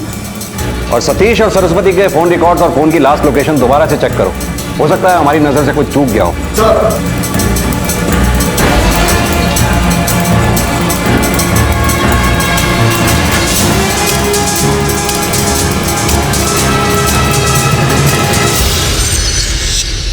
यही है वो जो आपके बेटे के लिए दूसरी बीवी लाने वाले थे, आप दोनों जिनसे 2 मार्च को जनता नगर मिलने गए थे। साहब वो कलमुई किसी काम की नहीं थी, हम तो सोचा बेटे की दूसरी शादी कर दो। तो आपने अब तक ये बात छुपाई क्यों थी? और क्या करते साहब, शुरू से हम दोनों पर आप शक कर रहे थे और हमें क्या पता वो कलमुई उसी दिन गायब होगी। इस बारे में मनोरमा जानती थी? नहीं। देखिए साहब, मैं अपने बेटे का सुख देखना चाहती हूँ, बस और कुछ नहीं। और सतीश तुम भी दूसरी शादी करना चाहते थे? सर पहले ऐसा नहीं था, मैं मनोरमा से प्यार करता था, लेकिन धीरे धीरे मुझे इस बात का एहसास होने लगा कि उसका दिल इस शादी में है ही नहीं। घर से भागने की भी कोशिश कर चुकी थी वो। सर हीरोइन बनने के लिए वो किसी भी हद तक जा सकती थी। घर को उसने ब्यूटी पार्लर बना रखा था, घंटों भर आईने के सामने मेकअप करती रहती थी, दिन भर बैठकर टीवी पर सीरियल्स और फिल्में देखा करती थी और मोहल्ले की सारी औरतों के साथ दिन भर गप्पे मारती रहती। कौन सी हीरोइन किसके साथ भाग गई, किसकी बेटी की शादी किसके साथ हो रही है। सर उसे कोई फिक्र नहीं थी, न बेटियों की, न घर की, न मेरी माँ की और न ही मेरी। जिस दिन से इस केस की तहकीकात शुरू हुई थी उसी दिन से पुलिस के शक के दायरे में मनोरमा का पति और उसकी सास थे, लेकिन वो दोनों पहले ही दिन से अड़े हुए थे कि उन्होंने मनोरमा के साथ कुछ नहीं किया। उनका यही कहना था कि वो भाग गई है हीरोइन बनने के लिए, और साथ ही प्रॉपर्टी की जालसाजी वाले केस से भी उनका कोई लेना देना नहीं था। दोनों अब जमानत पर रिहा थे, लेकिन मनोरमा के बारे में पुलिस को ना तो कोई सबूत मिला था और ना ही ऐसी कोई खबर मिली हो कि वो शहर से बाहर गई है। आखिर वो थी कहां? पुलिस अब तक जैसे अंधी गली में घूम रही थी और तभी उन्हें प्रॉपर्टी फ्रॉड केस में एक महत्वपूर्ण सुराग मिला। सर जिस आदमी ने फ्रॉड किया था उसका स्केच। सर इसका नाम नरपत है, ये सतीश के ऑफिस में ही काम किया करता था, उसका असिस्टेंट था। 1.5 महीने पहले इसने नौकरी छोड़ दी अपना काम शुरू करने के लिए, लेकिन इसके कॉल रिकॉर्ड से एक बात और सामने आई है। क्या? ये देखिए सर, 4 फरवरी से 1 मार्च के बीच में इसने सतीश के घर लैंडलाइन पर कई कॉल किए हैं, ज्यादातर कॉल्स दिन में किए गए। तुमने कहा 4 फरवरी से 1 मार्च तक सतीश के घर लैंडलाइन पे फोन करता रहा है और 2 मार्च को ही मनोरमा गायब हुई। कहीं ऐसा तो नहीं नरपत और मनोरमा दोनों मिले हुए थे? गौरव तुम इस नरपत के बारे में पता करो, तब तक हम सरस्वती और सतीश से नरपत के बारे में बात करते हैं। सर क्या नरपत हमारे घर पे फोन करता था? वही तो हम भी जानना चाहते हैं। कलमुई कमीनी नौकर के साथ लाइन में टक्का और हमें फंसा कर भाग गई। कुछ भी बकवास मत करो माँ। देखिए सर, ये सच है कि हम दोनों उसको पसंद नहीं करते थे, लेकिन इसका मतलब ये नहीं है कि हम उस पर कुछ भी इल्जाम लगाएं, कीचड़ उछालें। खूबसूरत थी वो, हजारों लोग उस पर जान छिड़कते थे, इसमें उसका क्या कसूर? इतने साल हमारी शादी चल सकी इसलिए भी क्योंकि उसने अपने पास किसी को फटकने भी नहीं दिया।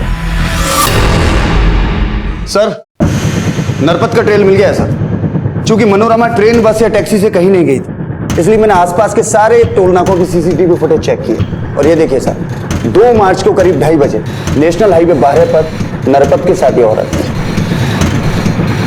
कहां तक ट्रेल कर पाए इसको? सर कार किराए पर ली थी जिसमें जीपीएस ट्रैकर लगा हुआ था, जिससे उनका रूट ट्रेस हो गया। उस रात ये मोहाना के एक होटल में रुके थे और अगले दिन यानी 3 मार्च को इन्होंने रेलवे स्टेशन के पास एक पॉइंट पर गाड़ी छोड़ दी। इसके बाद पता नहीं चल पाया सर।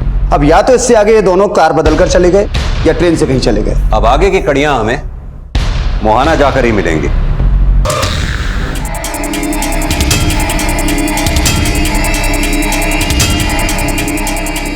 हाँ सर, ये दोनों आए थे यहाँ पर। रुकिए मैं 1 मिनट आपको बताती हूँ। सर ये 2 मार्च की रात को यहाँ पर आए थे। यहाँ से कहाँ गए, कुछ पता है आपको? No sir. हाँ भरत बोलो। सर कार मिल गई है, रेलवे स्टेशन की पार्किंग में खड़ी है। कुछ पता चला ट्रेन से वो कहाँ गए? सर वो लोग ट्रेन से तो कहीं नहीं गए, क्योंकि ना तो सीसीटीवी फुटेज में नजर आए और ना ही उन्होंने कोई टिकट खरीदे। ठीक है। यहां से सर 2 किलोमीटर दूर पटरी पर सर वहां एक लाश मिली है। न जाने कैसी पत्थर दिल माँ मिली है इन्हें, छोड़कर भाग गई। रूप की रानी समझती थी खुद को, उसको बच्चों की क्या परवाह। क्या कह रही हैं? हैं? बच्चियों को क्या सुना रही हैं? आप लोग भी किसी बच्चे की मां है।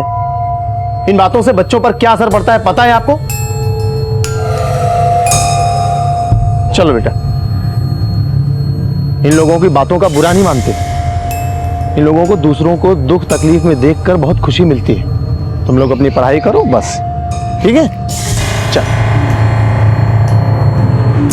लाश तो सड़ चुकी है, करीब 2 हफ्ते पुरानी लगती है। मनोरमा भी यहीं थी नरपत के साथ इसी दौरान, कहीं उसी की बॉडी तो नहीं?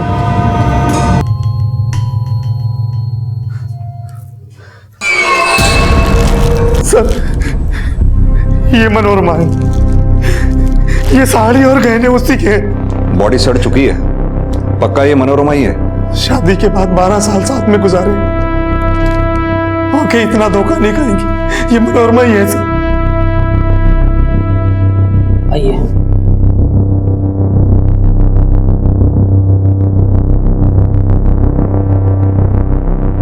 सर कहीं ऐसा तो नहीं कि मनोरमा ने सुसाइड किया हो सकता है। यह भी हो सकता है कि नरपत ने इसके साथ मिलकर फ्रॉड तो कर लिया, बाद में इसे मारकर सारा माल हड़प लिया हो। लेकिन सवाल यह है कि नरपत मोहाना के बाद गया कहां? एक काम करो, मोहाना के आसपास जहां जहां भी गाड़ियां किराए पे मिलती हैं वहां वहां पता करो। सर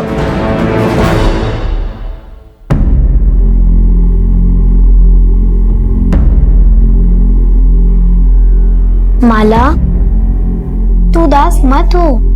मुझे लगता है कि हमारी मम्मी जिंदा है, वो वापस आ जाएंगी। सच में दीदी? हाँ। आओ, आ जाओ। सर ये मुनीराम है, मोहाना से। इसका कहना है कि जो लाश हमें मिली थी वो इसकी बीवी की है। व्हाट? ये कैसे हो सकता है? सतीश ने शिनाख्त की है। आप मोहाना थाने फोन लगा कर पूछो साहब। मेरे पत्नी के गायब होने की रपट मैंने लिखाई थी, मैंने उनको फोटो दिखाया तो उन्होंने बताया कि एक ऐसी ही लाश मिली थी। बस सर आप उसको लेके जयपुर आ गए सर। ये देखिए फोटो सर। वही गहने, वही साड़ी? यही मेरी कमला है साहब, यही साड़ी पहनकर घर से गई थी साहब। और डॉक्टर साहब बोले कि अब मां नहीं बन सकती, तो निराश थी और एक दिन घर छोड़कर चली गई साहब। तो फिर सतीश ने शिनाख्त क्यों की? ऑटोप्सी से यह बात कंफर्म हो गई है कि जो लाश हमें मिली थी वो कभी मां नहीं बनी थी, यानी कि वो लाश मनोरमा की हो ही नहीं सकती। तो फिर तूने शिनाख्त झूठी क्यों की? क्योंकि मैं चाहता था कि पुलिस इस केस को बंद कर दे और मेरा पीछा छूटे। जब से वो घर से भाग कर गई है, थाने के चक्कर काट काट के मेरा जीना मुहाल हो गया है। और मोहल्ले में बदनामी जो हो रही है सो अलग।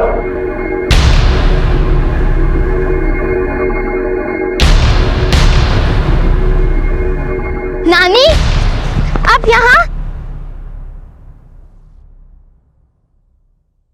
मैं तुम दोनों को घर ले जाने आई हूँ।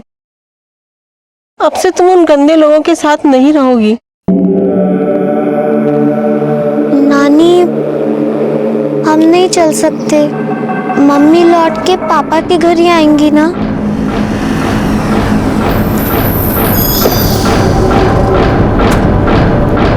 अच्छा हुआ आप हमें यहाँ मिल गई। हमें मीरा और माला की स्कूल टीचर ने यहाँ बुलाया। क्यों? आज बहुत अजीब बात हुई, इसलिए आप लोगों को बुलाना पड़ा।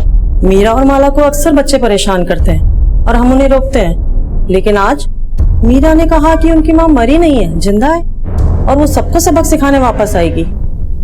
ऐसा ही इसने मुझे भी कहा था साहब। मीरा बेटा, आपने ऐसा क्यों कहा कि आपकी मम्मी वापस आने वाली है? क्योंकि वो मरी नहीं है, मैंने उनको टीवी पे देखा था। टीवी पर? कब? सर मीरा की बात बिल्कुल सही थी, ये देखिए।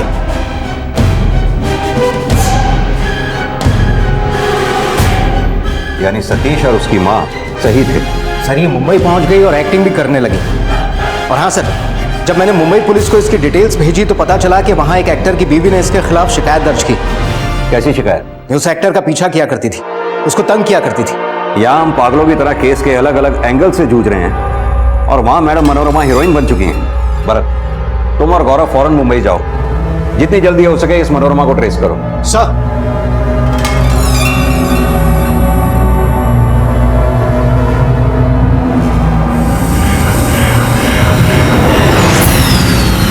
अरे भाई साहब ठीक है, आपको लगी तो नहीं ना बिल्कुल भी?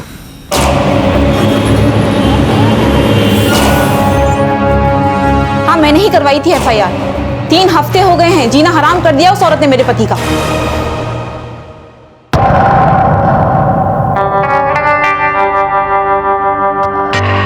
She is an obsessed fan, पागलों की तरह पीछा करती रहती है, शूटिंग पे, शॉपिंग मॉल में। अब तो हद हो गई है, घर के बाहर भी खड़ी रहने लगी है, बार बार माला से मिलने की कोशिश करती रहती है। कहीं ऐसा तो नहीं इसका एक एंगल और है जिसके बारे में आपकी पत्नी नहीं जानती?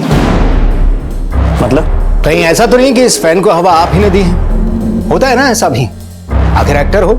सर, फैंस की कोई कमी नहीं है, आई एम टेलिंग यू। लेकिन एक पागल और बेवकूफ औरत के पीछे क्या मैं अपना करियर खराब करूंगा?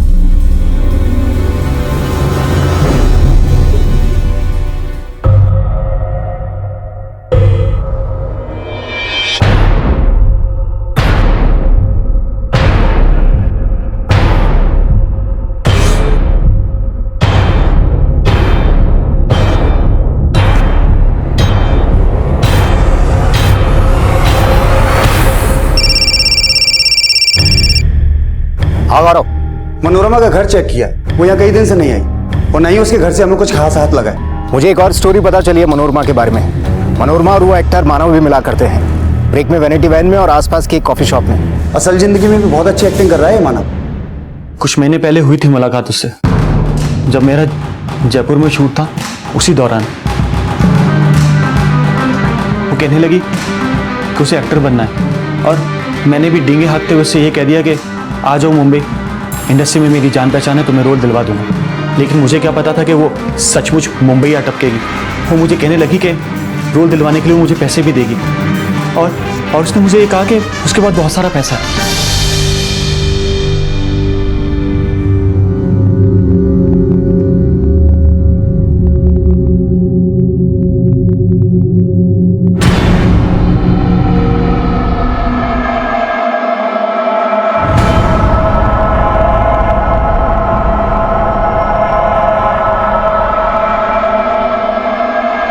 पापा, कोई ना हमारा पीछा कर रहा है। अरे नहीं बेटा, कोई पीछा नहीं कर रहा है, ये वहम है। मुझे भी ऐसा लगा कि कोई मेरा पीछा कर रहा है, देखा तो कोई नहीं था। डरो मत। क्या ये दोनों 3 मार्च को आपके यहाँ गाड़ी किराए पे लेने के लिए आए थे? हाँ सर, आए थे और एक गाड़ी किराए पर ली थी। आपकी गाड़ी में जीपीएस लगा हुआ है? हाँ सर, बिल्कुल। मुझे उस गाड़ी के पूरे सफर का ट्रैक रिकॉर्ड चाहिए। भरत ने कहा था कि मनोरमा के पास मुंबई में काफी पैसा है। दोनों नरपत और मनोरमा यहाँ से एक साथ निकले। हो सकता है ये फ्रॉड दोनों ने मिलकर किया हो। मनोरमा ने एक बैंक अकाउंट खोला, टीवी शो के पेमेंट का चेक और 30 लाख रुपए एक साथ जमा कराए, लेकिन अगले ही दिन 2 लाख रुपए विड्रॉ कर लिए। और उसी दिन उसकी मानव से फोन पर 6-7 बार बात हुई। फिर दोनों गोरेगांव के एक रेस्टोरेंट में मिले शाम के 4 बजे। 4 बजे के बाद दोनों की फोन लोकेशन एक ही थी। और ये उसी रेस्टोरेंट का बिल है। 2 लोगों के ड्रिंक्स और खाने का ऑर्डर था। ये करीब 4 हफ्ते पहले की बात। मानव और मनोरमा के बीच कुछ तो चल रहा है, लेकिन ये मनोरमा है कहाँ? मानव, अब हमें तुझको एक्टिंग सिखानी पड़े इसके लिए मजबूर मत कर। मनोरमा से किस बात के पैसे लिए थे तूने? मनोरमा से पैसे? एक्टिंग नहीं, सच, सिर्फ सच। 10 मार्च को तू कहाँ गया था, क्या खाया, क्या पिया, सबका प्रूफ है हमारे पास। अब सच यहाँ बताएगा या थाने में? मैंने उससे पैसे लिए थे उसको काम दिलवाने के लिए, और 1-2 छोटे मोटे काम भी दिलवाए, लेकिन उसके सपने बड़े थे। लीड रोल करना चाहती थी। झूठ बोलना बंद कर। तू जयपुर से उसके साथ इस फ्रॉड में शामिल है। कौन से फ्रॉड की बात कर रहे हैं आप? इसे देखा है कभी मनोरमा के साथ? नहीं सर, मैंने इसे कभी नहीं देखा।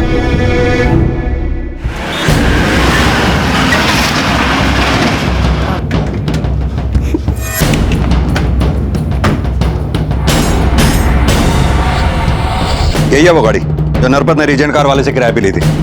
नंबर भी वही है। ये आदमी यहाँ रुका हुआ? हाँ जी सर, रुका हुआ है। कौन सा नंबर कमरा में? ये 105 में रुके हुए हैं सर। इसकी डुप्लीकेट चाबी दो हमें।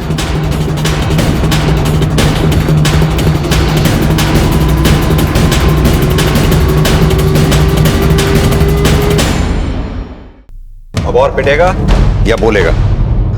मनोरमा पर दिल आ गया था साहब। उसे जब पहली बार देखा तब से ही साहब न मेरी हिम्मत थी न मेरी औकात थी। एक दिन मनोरमा खुद मेरे पास आकर बोली कि उसके पास पैसा कमाने का एक आइडिया है। वो जानती थी साहब मैं बहुत सारा पैसा कमाना चाहता हूँ, और मैं भी साहब इतना तो जानता ही था कि वो हीरोइन बनना चाहती है। तो ये सारा प्लान मनोरमा का था? मनोरमा इतना तो जानती थी कि कुछ फ्लैट ऑनर्स यहाँ पर पैसा लगाते हैं फ्लैट्स के अंदर, लेकिन रहते वो विदेश में ही है। तो साहब हम दोनों ने मिलकर ही पूरा प्लान बनाया। मनोरमा का मेन काम था फ्लैट्स के डॉक्यूमेंट्स पर सतीश और उसकी माँ के सिग्नेचर कराना, और साहब मेरा काम था सतीश बनकर उन चारों फैमिलीज को बेवकूफ बनाकर घर बेचना। पैसे लेकर हम दोनों शहर छोड़कर जाने वाले थे। तभी मैंने उसे कहा कि ट्रेन या बस से जाएंगे तो पुलिस हमें कभी भी पकड़ सकती है, इसलिए हम किराए की कार से जाएंगे। और उसके बाद तुम दोनों मोहाना के एक होटल में रुके? हाँ साहब, दोनों ने एक दूसरे के साथ अच्छे से बिताई, और अगले ही दिन साहब मैंने उसके हिस्से का पैसा देकर उसे किराए की कार से मुंबई भेज दिया। यानी तेरे कहने का मतलब है कि मनोरमा ने अपनी मर्जी से वो रात तेरे साथ बिताई? हाँ साहब। उसके बाद कभी मनोरमा को तूने फोन किया? नहीं साहब। सतीश ने यह बात पूरे विश्वास के साथ कही थी कि मनोरमा दूसरे मर्दों को अपने पास पटकने तक नहीं देती थी। तो फिर मनोरमा नरपत के साथ उस रात राजी कैसे हो गई, या फिर नरपत के साथ मिलकर अपने पति और सास को फंसाने के लिए मान कैसे गई? सर मुंबई से भरत सर ने भी यही जानकारी दी। मनोरमा ने मानव को पैसे दिए, लेकिन उनके बीच ऐसा कोई रिश्ता नहीं था। हेलो, क्या? ठीक है आप वहीं रुकिए, हम पहुंचते हैं। सतीश की मां का फोन था, सतीश गायब है। आपने सतीश को आखिरी बार कब देखा था? सुबह नाश्ता करके ऑफिस जा रहा था, बोला 1 बजे खाने पर आ जाऊंगा। वो 1 बजे आया ही नहीं, इसलिए मैंने 2 बजे उसे मोबाइल पे फोन लगाया। मोबाइल स्विच ऑफ आ रहा था। फिर मैंने ऑफिस में फोन लगाया तो पता चला वो ऑफिस गया ही नहीं। सैनी, सतीश की कॉल डिटेल्स और उसके फोन की लास्ट लोकेशन पता करो जल्दी। सर।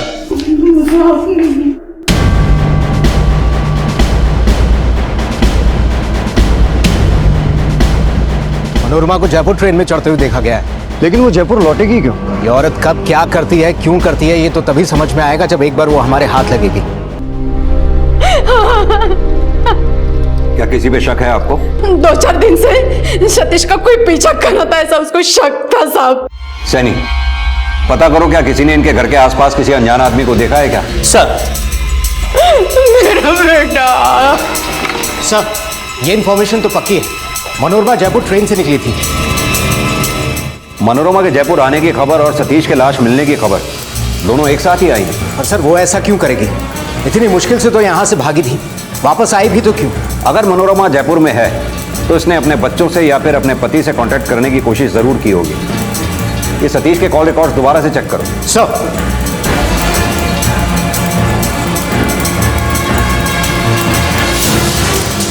सर, मैंने सतीश के कॉल रिकॉर्ड्स चेक किए सर। वो पिछले 2 दिनों से मुंबई लोकेशन के एक नंबर से कांटेक्ट में था, और मरने से कुछ घंटे पहले भी उसकी उसी नंबर पे बात हुई थी, और फोन की लोकेशन जवाहर नगर के एक होटल की है। Come on, let's move.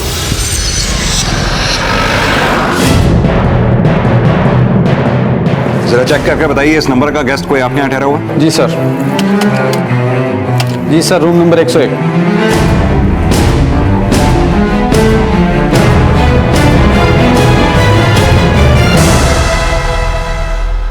हाँ सर, मैंने और नरपत ने मिलकर ही जालसाजी की थी। मैं हीरोइन बनना चाहती थी सर, और मुंबई जाने के लिए बहुत सारे पैसों की जरूरत थी। नरपत ने कहा वो मेरी मदद करेगा। मैंने उस पर भरोसा किया सर, और इसलिए उसके साथ चली गई। रास्ते में हम मोहाना के एक होटल में रुके। पैसे देना तो दूर, उसने मेरे साथ जबरदस्ती। तुम्हारे साथ इतना सब कुछ हुआ तो फिर घर वापस क्यों नहीं गई तुम? किस मुंह से लौटती सर? माँ के पास भी नहीं जा सकती थी। नरपत चाहता था मैं उसके साथ रहूं, लेकिन मैं मौका पाते ही सारे पैसे लेकर मुंबई भाग गई सर। वहाँ कुछ दिन स्ट्रगल करने के बाद मुझे एक सीरियल में एक रोल भी मिल गया। तो फिर तुम अब जयपुर वापस क्यों आई? सर मैं अपनी बच्चियों के बिना नहीं रह सकती। मैंने सोचा मैं अपनी बच्चियों को अपने पास मुंबई ले आती हूँ, इसलिए जयपुर आई। यहाँ आकर मैंने सतीश को फोन किया। मैंने उसे कहा कि मैं उसे डिवोर्स दे दूंगी, उससे कोई पैसों की डिमांड भी नहीं करूंगी, बस वो मेरी बच्चियां मुझे दे दे। मुझे पता था सर, मेरी सास मेरे पति के लिए वैसे भी दूसरी बीवी ढूंढ रही थी, पर सतीश ने मना कर दिया। उसने मुझे धमकी दी कि मैं अपनी बेटियों के पास भी न दिखूं। उसने मुझे कहा चाहे कुछ भी हो जाए, वो मीरा और माला को मुझे नहीं देगा। इस बात में हमारा बहुत झगड़ा हुआ सर। और इसी झगड़े की वजह से तुमने सतीश का कत्ल कर दिया? नहीं सर, नहीं, मैंने सतीश को नहीं मारा। सर, हमने मनोरमा का कमरा और पूरा सामान चेक किया, लेकिन मर्डर वेपन नहीं मिला। सर ये उस्मान है, तीरथ नगर में ऑटो चलाता है। इसने बताया कि इसके ऑटो में कुछ दिन पहले एक आदमी बैठा था जिसने सतीश का पीछा किया था। चेहरा याद है तुम्हें उस आदमी का? हाँ जी साहब, याद है।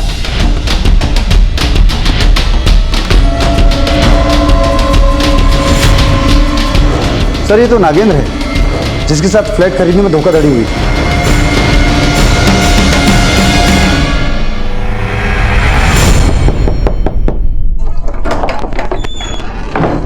देखो इसे जरा।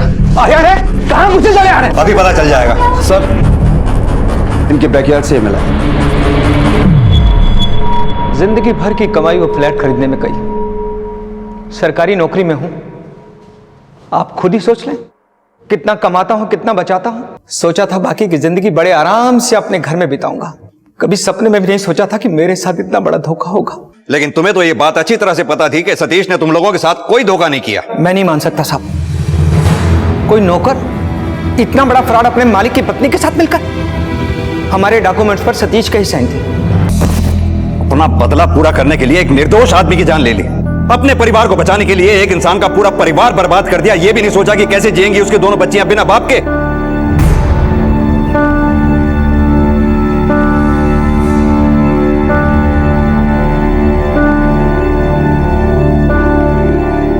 मनोरमा खूबसूरत थी, टैलेंट भी होगा उसमें। वो एक्टिंग करना चाहती थी, स्टार बनना चाहती थी, लेकिन उसके पति ने उसकी ख्वाहिशों को समझा ही नहीं। वो एक ऐसे रिश्ते में बंध गई जिसमें प्यार भी नहीं था। उसकी नजर में सिर्फ घुटन ही थी उसकी जिंदगी। पर इस कैद से छुटकारा पाने के लिए उसने जो रास्ता चुना वो गुनाह का था। इसमें ना सिर्फ उसकी अपनी जिंदगी बर्बाद हुई, बल्कि उसके पति की जान भी चली गई और उसकी दोनों बेटियों के सर से बाप का साया भी उठ गया। कौन सही था कौन गलत था ये कहना मुश्किल है। जैसा कि हमने पहले भी कहा कि हर इंसानी रिश्ता एक रहस्य है, एक पहेली। और आज तक ना तो कोई ऐसी किताब बनी है और ना ही कोई ऐसा शास्त्र बना है जिसमें वो सारे सूत्र हों जो एक इंसानी रिश्ते को फ्लॉलेस यानी कि पूरी तरह से निर्दोष बना सके। इसी विचार के साथ अब मैं अनूप सोनी आपसे विदा लेता हूं। फिर मुलाकात होगी अगले एपिसोड में एक और चौंका देने वाले केस के साथ। तब तक अपना और अपने परिवार का ख्याल रखें और देखते रहें क्राइम पेट्रोल डायल 100। सबक एक को सीख हम सबको। जय हिंद। इस तरह के और भी एपिसोड देखने के लिए हमारे चैनल को सब्सक्राइब करें और बेल आइकन दबाना ना भूलें।